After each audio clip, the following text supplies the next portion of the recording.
ನೀವೇನೂ ನಮ್ಮ ಚಾನಲ್ಸ್ಗೆ ಸಬ್ಸ್ಕ್ರೈಬ್ ಆಗಿಲ್ಲ ಅಂದರೆ ಈ ಕೂಡಲೇ ಸಬ್ಸ್ಕ್ರೈಬ್ ಬಟನನ್ನು ಒತ್ತಿ, ಹಾಗೆ ಪಕ್ಕದಲ್ಲಿರುವ ಬೆಲ್ ಐಕಾನ್ನ ಕ್ಲಿಕ್ ಮಾಡಿ. ಇದರಿಂದ ನಮ್ಮ ಹೊಸ ವಿಡಿಯೋ ಅಪ್ಡೇಟ್ಸ್ಗಳು ನಿಮಗೆ ಸಿಗುತ್ತೆ. ಈ ಹೊಸ ವರ್ಷದಲ್ಲಿ ನಿಮ್ಮ ಭವಿಷ್ಯ ಹೇಗಿದೆ ಎಂದು ನೋಡುವುದಾದರೆ, ನೀವು ಹೆಜ್ಜೆ ಹೆಜ್ಜೆಗೂ ಜಾಗರೂಕತೆ ವಹಿಸಿ ನಡೆದದ್ದೇ ಆದರೆ, ಪ್ರತಿ ನಿರ್ಧಾರವನ್ನು ಅಳೆದು ತೂಗಿ ತೆಗೆದುಕೊಂಡಿದ್ದೇ ಆದರೆ ಈ ವರ್ಷದಲ್ಲಿ ನಿಮಗೆ ಭಾಗ್ಯೋದಯವಾಗುತ್ತದೆ. ಹೌದು ಸ್ನೇಹಿತರೆ, ಈ ವರ್ಷದಲ್ಲಿ ನೀವು ತೆಗೆದುಕೊಳ್ಳುವ ಜಾಗರೂಕತೆಯೊಂದೇ ನಿಮ್ಮ ಜಾಗವನ್ನು ಭದ್ರಪಡಿಸಬಲ್ಲದ್ದು. ಈ ವರ್ಷದಲ್ಲಿ ನಿಮ್ಮ ರಾಶಿಗೆ ನಾನಾ ಮೂಲಗಳಿಂದ ಹೇರಳವಾದ ಹಣ ಸಂಪಾದನೆ ಮಾಡುತ್ತೀರಿ. ಕೆಲವೊಮ್ಮೆ ಮಾಡುವ ಕೆಲಸಕ್ಕಿಂತ ಹೆಚ್ಚಿನ ಸಂಬಳವನ್ನು ಪಡೆಯುವಿರಿ. ಒಂದೆಡೆ ಆದಾಯ ನಿರಂತರವಾಗಿ ಹರಿದು ಬಂದರೂ ಹಿಂದೆಯೇ ಅದಕ್ಕೆ ತಕ್ಕ ಹಾಗೆ ವ್ಯರ್ಥ ಖರ್ಚುಗಳು ಬೆನ್ನತ್ತಿಕೊಂಡು ಬರುತ್ತದೆ. ವ್ಯರ್ಥ ಖರ್ಚುಗಳನ್ನು ಶುಭ ಖರ್ಚುಗಳನ್ನಾಗಿ ಪರಿವರ್ತಿಸಿಕೊಂಡರೆ ಅದು ಉಳಿತಾಯವಾಗಿ, ಬಂಡವಾಳವಾಗಿ, ನಿಮ್ಮ ಆಸ್ತಿಯಾಗಿ ಶಾಶ್ವತವಾಗಿ ಉಳಿಯುತ್ತದೆ. ಈ ವರ್ಷದಲ್ಲಿ ನೀವು ಭೂಮಿ, ಸೈಟು, ಮನೆ, ಫ್ಲಾಟ್ ಮೊದಲಾದ ಆಸ್ತಿಗಳನ್ನು ಖರೀದಿಸುವ ಯೋಗ ಫಲವಿದೆ.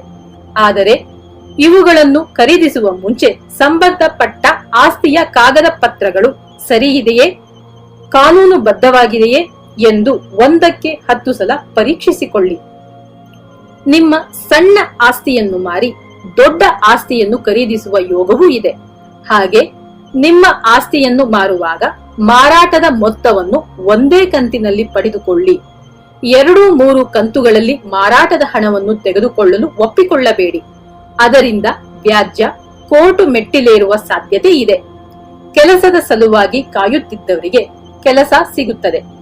ಕೆಲಸದಲ್ಲಿ ಬದಲಾವಣೆ ನಿರೀಕ್ಷಿಸುತ್ತಿದ್ದವರಿಗೆ ಬೇರೊಂದು ಕಡೆ ಒಳ್ಳೆಯ ಸಂಬಳದ ಕೆಲಸ ಸಿಗುತ್ತದೆ. ಪ್ರಸ್ತುತ ಕಂಪನಿಯಲ್ಲಿ ಬರಬೇಕಾದ ಬಾಕಿ ಸಂಬಳವೆಲ್ಲ ಕೈ ಸೇರುತ್ತದೆ. ಉದ್ಯೋಗದ ಸಲುವಾಗಿಯಾದರೂ ಸರಿ, ಇಲ್ಲವೇ ವಿಹಾರದ ಸಲುವಾಗಿಯಾದರೂ ಸರಿ, ನೀವು ವಿದೇಶಕ್ಕೆ ಹೋಗಲು ಬಯಸುತ್ತಿದ್ದರೆ ಅವಕಾಶ ಕೂಡಿ ಬರುತ್ತದೆ. ನೀವು ಈ ವರ್ಷದಲ್ಲಿ ಸಾಕಷ್ಟು ಪ್ರಯಾಣ ಮಾಡುತ್ತೀರಿ. ಮಾಡುವ ಪ್ರತಿ ಪ್ರಯಾಣಗಳಿಂದಲೂ ಆದಾಯ ಪಡೆಯುವಿರಿ. ಈ ವರ್ಷದಲ್ಲಿ ನೀವು ಸಮಯ ಸಂದರ್ಭಕ್ಕೆ ತಕ್ಕ ಹಾಗೆ ಪರಿಸ್ಥಿತಿಗಳನ್ನು ಅರ್ಥ ಮಾಡಿಕೊಂಡು ಹೊಂದಿಕೊಂಡು ಹೋಗುವುದನ್ನು ಕಲಿಯುವಿರಿ. ಎಲ್ಲರೊಂದಿಗೂ ಪ್ರೀತಿಯಿಂದಲೂ ವಿನಯದಿಂದಲೂ ಉಪಾಯವಾಗಿಯೂ ಮಾತನಾಡಿ ಕಾರ್ಯ ಸಾಧಿಸಿಕೊಳ್ಳುವಿರಿ. ಸಂಬಂಧಿಕರೊಂದಿಗೆ ಇದ್ದ ಭಿನ್ನಾಭಿಪ್ರಾಯಗಳೆಲ್ಲವೂ ಮರೆಯಾಗಿ ಒಳ್ಳೆಯ ಬಾಂಧವ್ಯ ಮರುಕಳಿಸುತ್ತದೆ. ಬೇರೆಯವರು ನಿಮ್ಮ ಬಲಹೀನತೆಗಳನ್ನು ತಿಳಿದುಕೊಳ್ಳುವ ಮೊದಲು ನೀವು ತಿಳಿದುಕೊಳ್ಳುವುದು ನಿಮಗೆ ಒಳ್ಳೆಯದು. ನಿಮ್ಮ ಸುತ್ತಮುತ್ತಲಿನವರೇ ನಿಮ್ಮ ದಾಂಪತ್ಯದಲ್ಲಿ ಹುಳಿ ಹಿಂಡಲು ಪ್ರಯತ್ನಿಸುತ್ತಿರುತ್ತಾರೆ. ಅದಕ್ಕೆ ಅವಕಾಶ ಕೊಡದ ಹಾಗೆ ದಂಪತಿಗಳು ಪರಸ್ಪರ ಅನುಸರಿಸಿಕೊಂಡು ಅನ್ಯೋನ್ಯವಾಗಿ ಹೋಗುವುದು ಒಳ್ಳೆಯದು. ಮನೆಯಲ್ಲಿ ಶಾಂತಿ, ಸಮಾಧಾನ, ನೆಮ್ಮದಿ ನೆಲೆಸುತ್ತದೆ. ಸಂತೋಷಕರ ವಾತಾವರಣ ಸೃಷ್ಟಿಯಾಗುತ್ತದೆ. ಕೆಲವೊಂದು ಸಂಕಷ್ಟಗಳು ಬಂದಾಗ ಬುದ್ಧಿವಂತಿಕೆಯ ನಿರ್ಧಾರಗಳನ್ನು ತೆಗೆದುಕೊಳ್ಳುವಿರಿ. ಮನೆಯನ್ನು ವಿಸ್ತರಿಸಿ ಕಟ್ಟುವಿರಿ. ಇಷ್ಟು ಕಾಲ ಮಕ್ಕಳಾಗದ ದಂಪತಿಗಳಿಗೆ ಈ ವರ್ಷದಲ್ಲಿ ಪುತ್ರ ಭಾಗ್ಯ ಪ್ರಾಪ್ತಿ ಇದೆ. ವಿವಾಹಾಸಕ್ತರಿಗೆ ವಿವಾಹ ಯೋಗವೂ ಇದೆ. ಪುಣ್ಯಕ್ಷೇತ್ರಗಳಿಗೆ ಹೋಗಿ ಬರುವಿರಿ. ರಿಯಲ್ ಎಸ್ಟೇಟ್, ಹೋಟೆಲ್ ಉದ್ಯಮಿಗಳು ಒಳ್ಳೆಯ ಲಾಭ ಗಳಿಸುತ್ತಾರೆ. ಉದ್ಯೋಗಿಗಳಿಗೆ ಕೆಲಸದಲ್ಲಿ ಒತ್ತಡ ಹೆಚ್ಚಾಗುತ್ತದೆ.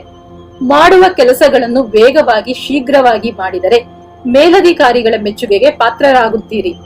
ವಿದ್ಯಾರ್ಥಿಗಳು ವಿದ್ಯಾಭ್ಯಾಸದಲ್ಲಿ ಹೆಚ್ಚಿನ ಗಮನ ಹರಿಸಬೇಕು. ಕಲಾವಿದರಿಗೆ, ಬರಹಗಾರರಿಗೆ ಹೆಚ್ಚಿನ ಬೇಡಿಕೆ ಬರುತ್ತದೆ. ಕೊನೆಯದಾಗಿ ಹೇಳಬೇಕೆಂದರೆ, ಈ ವರ್ಷದಲ್ಲಿನ ಸಾಕಷ್ಟು ಶುಭ ಫಲಗಳಿವೆ. ಆದರೆ ಜಾಗರೂಕತೆ ವಹಿಸದಿದ್ದರೆ ಗಳಿಸಿದ್ದನ್ನೆಲ್ಲ ಕಳೆದುಕೊಂಡು ಎಲ್ಲಿಂದ ಆರಂಭಿಸಿದ್ದೀರೋ ಅಲ್ಲಿಗೆ ಬಂದು ನಿಲ್ಲಬೇಕಾಗುತ್ತದೆ. ಎಚ್ಚರಿಕೆ ಇರಲಿ. ಪರಿಹಾರ: ತಮ್ಮ ಯಾವುದೇ ಕಷ್ಟಗಳನ್ನು ದೂರ ಮಾಡಿಕೊಳ್ಳಲು ಪ್ರತಿ ಬುಧವಾರಗಳಂದು ವೆಂಕಟೇಶ್ವರನ ಪೂಜೆಯನ್ನು ಮಾಡುವುದು ಒಳ್ಳೆಯದು.